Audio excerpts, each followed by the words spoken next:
Well, all right, we got to see some Trey Lance. Always nice to see Trey Lance. We didn't get to see him too much last year.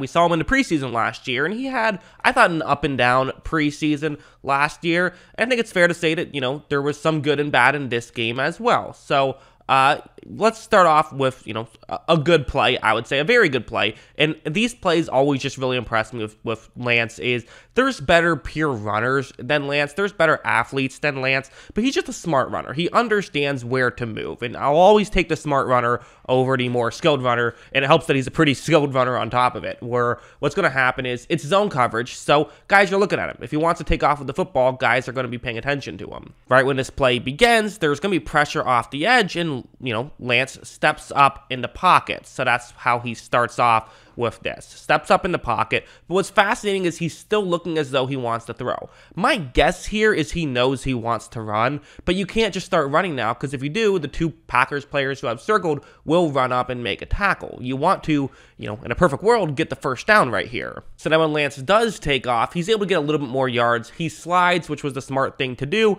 I bet he wanted to, dive face forward and pick up the first down. Maybe if it was, in a regular season game, he does that. I'm sure if it was in like a playoff game, he would do it. But, in a preseason, okay, let's be smart here. Let's not put yourself in any, danger of getting hurt, which is the smart thing to do, but also a, good play. There's this play, which, 49ers fans are going to call me nitpicking for showing this play, and yeah, that's what I'm doing. I'm nitpicking. But this is something that I've seen from Trey Lance in the past, which is why I bring it up. If I hadn't, I wouldn't really care so much. But what we're going to see is, well, watch what happens. Look, as you see, this throw right here, it's going to be a bit hard and a bit high. Still caught. It's not a big deal. But, that's a difficult catch to make. It is. You'd like to see that be a little bit closer. Again, I get why you wanted to get the speed there. You wanted to get the ball there in a hurry. That makes sense. But then you can't miss, the throw too much, or drops will happen. Although, it was a good catch there. So it didn't end up hurting them. But again, it's a nitpick. It's a small little thing I noticed, but I've seen him do this in the past, which is why I brought it up.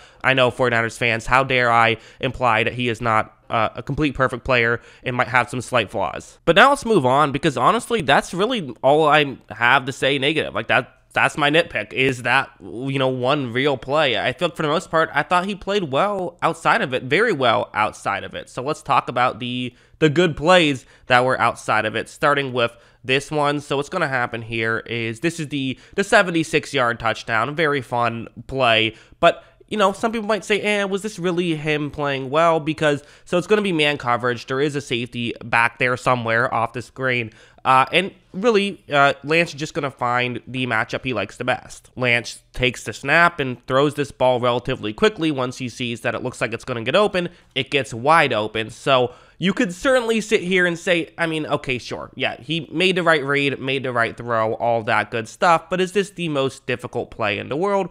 Which the answer is, obviously not. It's not the most difficult play in the world. But no, it's not a super high degree of difficulty type play, because there is a wide open receiver. You just don't want to screw this up. But the flip side is, well, he picked the right matchup. And on that play, that man coverage cover one play, typically what you want to do is work towards the sidelines and figure out the matchup you like the best and make that throw. And finding the open guy is a skill. That's not luck. That's, okay, there's some degree of luck to it, but it's mostly a skill, and good quarterbacks find open guys. So for me, this is the positive. It was also a perfect throw, as you notice, which allows it to be a touchdown, because listen, that was going to be a completion either way, you would assume. As long as you have a decent throw, it's going to be a completion.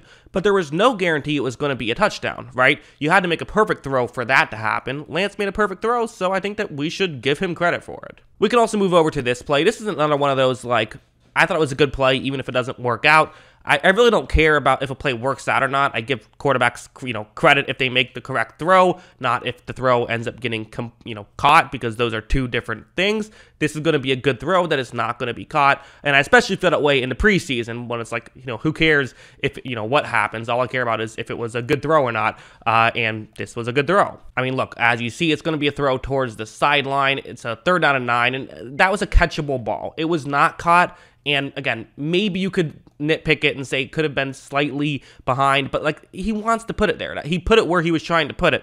Give your receiver a chance to catch it. If he doesn't catch it, it's not the end of the world, because it's incomplete. And you don't want to throw it behind where it could be, potentially intercepted. You're in field goal range, so you're okay here. To me, this is a perfect throw. That's exactly where I would want him to put it if I get to choose where he puts it. So big fan of that throw. So I guess what have we learned here? You're never going to learn a ton from preseason. Preseason is more about fun than anything else for me. That's kind of always been the camp that I've been in. But I do also always maintain that preseason reps are still more valuable to watch than a college rep, which is typically what, we evaluate Trey Lance on, especially Trey Lance, who had such a, weird college experience. Just, I never know how to. I just never know how to evaluate players who go to North Dakota State. I just never know how to do that. I do my best, but it's just there's always a weirdness with those types of players. So getting to see him play against actual NFL teams, it's interesting. And to me, I thought he looked better. I did. I thought that he had some issues last year that don't seem to be issues, or at least are less of issues. I think his accuracy looks better and his touch looks a lot better from what I could see, which was not much, because we only got a little bit from him, which is unfortunate. But listen, if this is who he is, it's enough to get excited about if you're a 49ers fan. And I've always kind of been in the camp of he should start. I don't know why they kept Garoppolo, because they could have cut him for no loss. So I thought that would have been the right move. But, I guess they want to make sure they're covered in the quarterback department and don't want to just go into the season relying on a rookie quarterback. But again, reason to be optimistic. He passed the first test. That's really the way to view this stuff, is he looks better in the preseason, so hopefully he'll look better in the regular season. That's kind of the main way I view the preseason, with quarterbacks especially, because from what I know about rookie quarterbacks, how well you play in the preseason, if you're good, it doesn't necessarily mean that you're going to be a good NFL quarterback, but usually if you're bad in the preseason, you're going to be bad, which isn't always the case, but that's typically, like, being bad does mean something. Being good doesn't necessarily mean something, but at least it means that you weren't bad, which would have meant something. So that's kind of the main way to view it. But yeah, again, as for Trey Lance, you see all the stuff that we know about Trey Lance. He is a good athlete, has a big arm, but it's the littler things that you start to feel a little better about, and you think that there's a real chance that this kind of stuff can work out and can be effective. Will it be the right decision to trade 3 first-round picks to get him? I guess technically trade 3 first-round picks for a draft pick and then use that draft pick on him.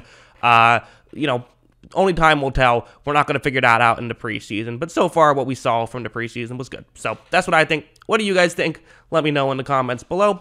Always love hearing from you. And of course, as always, thanks for watching.